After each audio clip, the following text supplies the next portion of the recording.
the session today. Hopefully, if you were able to watch earlier this week, you saw Coach Matthew on Monday, Coach Tierney on Tuesday, and Coach Desiree on Wednesday. And they led some really fun activities. Today, we are going to be talking about conflict resolution. And before that, we're going to do a quick warm-up to get moving. But first and foremost, number. So that's going to be 312-869-2729. And I can type that in the chat. You can find that in the video description as well. 312-869-2729. Awesome. So first, as always, let's go over the 5-finger contract. In the comments, we don't want any of your personal information going out on the internet, just so we can be as safe as possible. The next finger is the ring finger, which stands for commitment. So we're going to be committed to trying every activity presented to the best of our ability. And if you like, you can participate in the comments as well. The next finger is the middle finger, which stands for respect. We are not going to write anything negative in the comments. And if you're joining our team time later, we're going to promise to not talk over one another and stay positive and respectful. The next finger is the pointer finger, which stands for teamwork. So even though we're not all in the same space right now, we're still going to work together to the best of our ability. You can do that by right. And then the last finger is the thumb, which stands for fun. So we're going to remember that even though we are trying this new virtual programming, it's still a safe space that we're here to learn and have fun. And hopefully you'll enjoy the activities that we have. So for our first activity, we're going to do a quick one. So I'm going to turn around.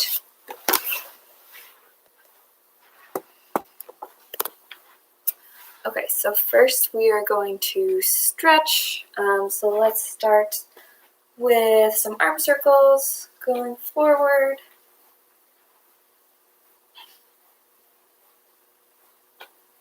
And backwards.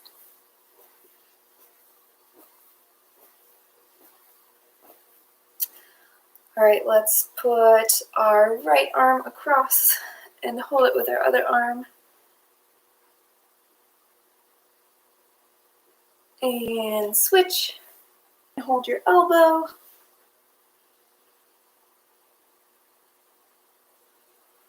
And switch.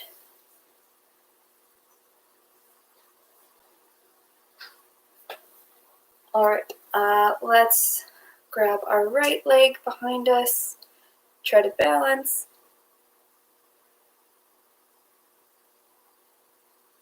And switch.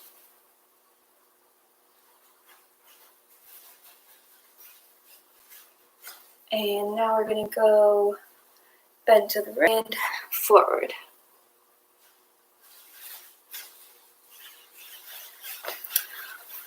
All right, so now we're going to do a little more stretching, but it's going to be with some movement involved. So if you need to, during any of these activities, get water. That's perfectly fine. So we're going to start by running in place.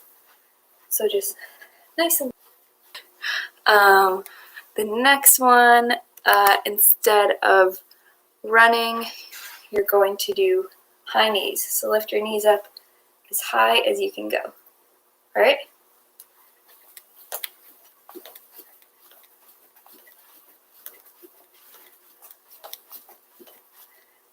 And similar to that, back behind you.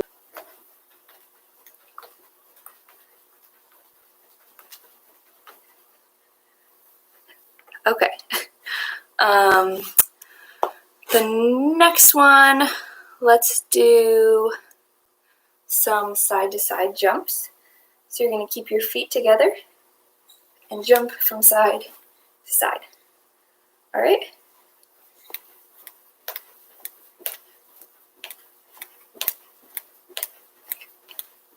Touch it in.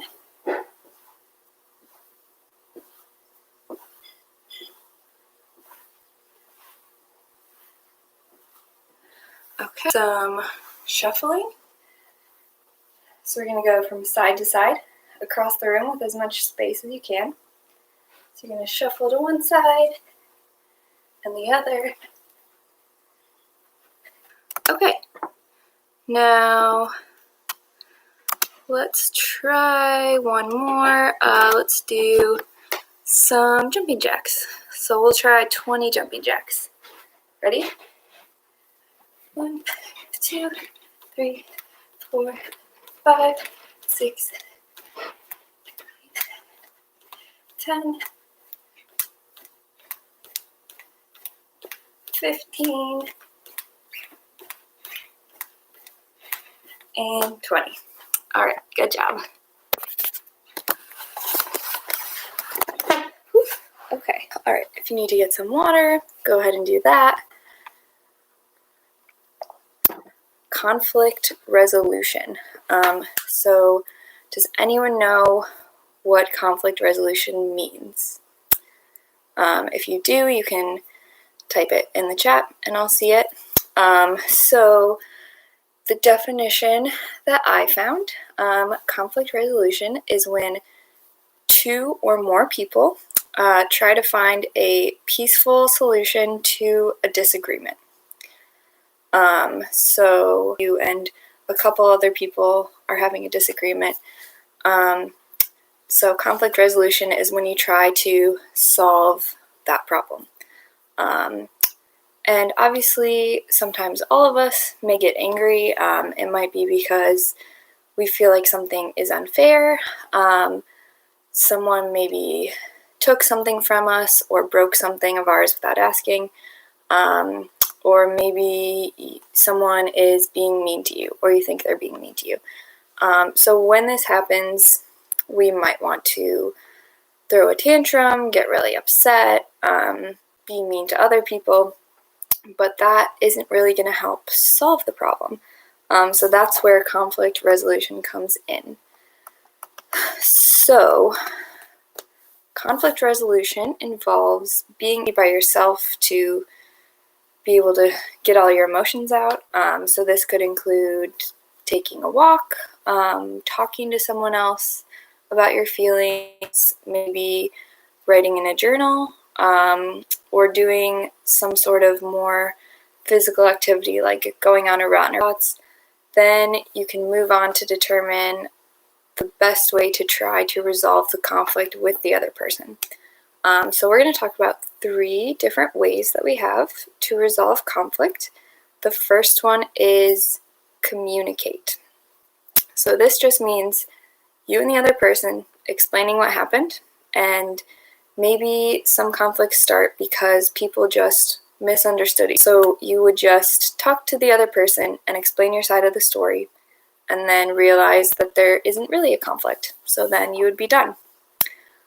So that's communicate. The next one is negotiate. So this is when 2 people are having a conflict and they agree to try and figure it out together. So those 2 people would work together, explain their sides, and come up with a plan or some steps to follow to resolve that conflict in the future. And then the third kind is mediate. So this is when 2 people are in a conflict, they agree to try and resolve it, but they're having some trouble figuring it out by themselves. So they might ask for help from another person who would act as the mediator. So the mediator would help the 2 people talk through their conflict, and they would guide the conversation around what's happening. They don't actually tell the 2 people how to solve the problem, but they help them come up with some ideas.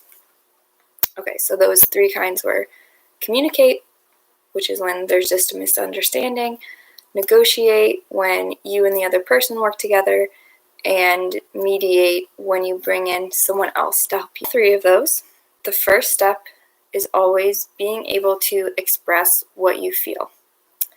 So when you're involved in a conflict, you may be frustrated, mad, upset, and it's important to know how to communicate those feelings in a calm way using your words so that the other person can understand you.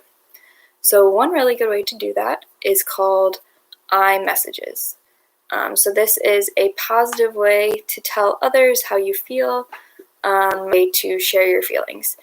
Now, some of you might have heard of iMessages or used them before, so if you learned it a little bit differently, that's okay. So this is going to be a statement to explain to someone how you felt when they did something. So the first part of the statement is I feel blank. So you're going to say I feel sad or I feel angry, whatever emotion you might be feeling. Then the second part of the statement is when you blank. So you're when you take something from me without asking. Okay? And then the third part of the statement is next time blank. So you're going to state what you wish would happen next time to avoid you feeling that way in the future. So it would be, I feel sad when you take something of mine without asking. Next time, please ask if you can borrow it. So in all of those statements, you're not blaming the person or using angry words. You're just going to calmly state how you feel and why you feel that way. So hopefully the other person can understand where you're coming from. Okay, so we're going to practice writing some messages to help us recognize our own feelings. So I'm going to list some emotions, and you can come up with a situation when you have felt that way in the past, and I can give you some examples as well. And then the next part of the sentence would be when you blank. So I feel angry when you are being mean to me. All right, so you can fill that in with anything that you've experienced or you think might make you feel angry. The next one is frustrated. So I feel frustrated when you break a promise that you made. Too. So I feel happy when I go on a walk outside. The next one is excited, another positive emotion.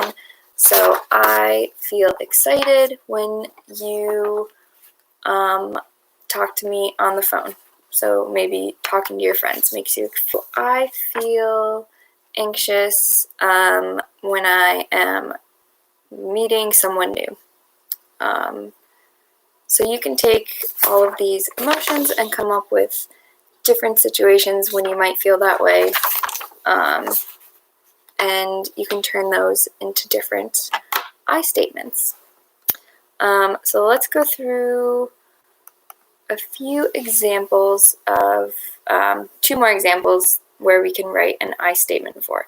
So if your friend borrowed your favorite pen and then they lost it, next time, please ask me. You could also say, I feel sad when you didn't replace my pen. Next time, please give me a new one. Something like that. Another scenario might be you tripped and fell when you were walking down the hall and your friend laughed at you in front of other people. So you could say something like that. So those are pretty easy to come up with. You just have to be able to figure out what you're feeling so that you can express that to other people. And then the next step, which is also just as important as being able to share your emotions, is listening to the other person. So once you express what you're feeling, you want to let them have the chance to express what they're feeling and what their side of the situation was. So you need to take turns talking. At the beginning, you might want to decide on a time limit for each person, and this way everyone has the chance to say what they want. And while they are talking, you should be practicing active listening. So you should be looking at them. You should be engaging without interrupting to let them know that you're listening, like nodding up and down or saying like, yeah, I got it. And then at the end, you can repeat back what you heard. So when they're finished, you might say, okay, what I think you said is, and then try to explain what they just expressed, so that they know you understood what they were saying. And then once you hear based on that step, if you are negotiating, you and the other person are going to brainstorm ways together to resolve the conflict, and you're going to agree on a solution together. And it's important that you both agree on what you're going to do. And then the third option is mediate. So you would try to come up with a solution together, but if you can't, you would bring in another person to help you talk through the conflict, and suggest different ways of making your solutions work. And like I said earlier, it's really important. You and the other person still need to agree on the solution, and you are responsible for following up with a solution. If the one you agreed on doesn't work out, then you're going to need to start over and come up with a new solution and see how it could have been improved. All right, so we went over communicate, negotiate, and mediate, the 3 different ways to solve a conflict. So now we're going to do one more activity. I'm going to read through a scenario of a conflict, and we are going to decide which strategy was used. And if we think that it is one where communicate was involved, we're going to do side jumps. So jump side to side. We'll do 10 of those. If we think they used negotiate, we're going to do 10 jumping jacks. And if we think it was mediate, we're going to run in place for 10 seconds. All right? Okay, so there was just 2 people, so it's not going to be mediate. And they talked to each other and came up with a solution where they would each take turns shooting the ball. So that one is going to be negotiate. So we're going to do 10 jumping jacks. Ready? 1, 2, 3, 4, 5, 6, 7, 8, 9, 10. Okay. When Jayla went to lunch, her friend never came to sit with her. When Jayla saw Tasha the next day, she wouldn't talk to her. Tanya became upset and asked why she was ignoring her, and Jayla explained she was hurt when they didn't sit together at lunch. Tanya explained that her mom had picked her up early for school, and she was sorry. Jayla apologized for ignoring her friend. So this one, they didn't really need to come up with a solution. 7, 8, 9, 10. Okay. All right, so the next one, Nicole and Jen have been arguing over a school project that they did together and did not receive a high grade on. They decide to talk to their teacher to help them resolve the conflict. The teacher led them through a discussion that helped them share their feelings, resolve the conflict, and come up with a better way to handle it in the future. So in this one, they got... Okay, awesome. Good job. So for all of those different scenarios, you could decide if that was happening to you, which one you want to use, communicate, negotiate, mediate. It just depends what you and the other person. All right, so that was the last activity.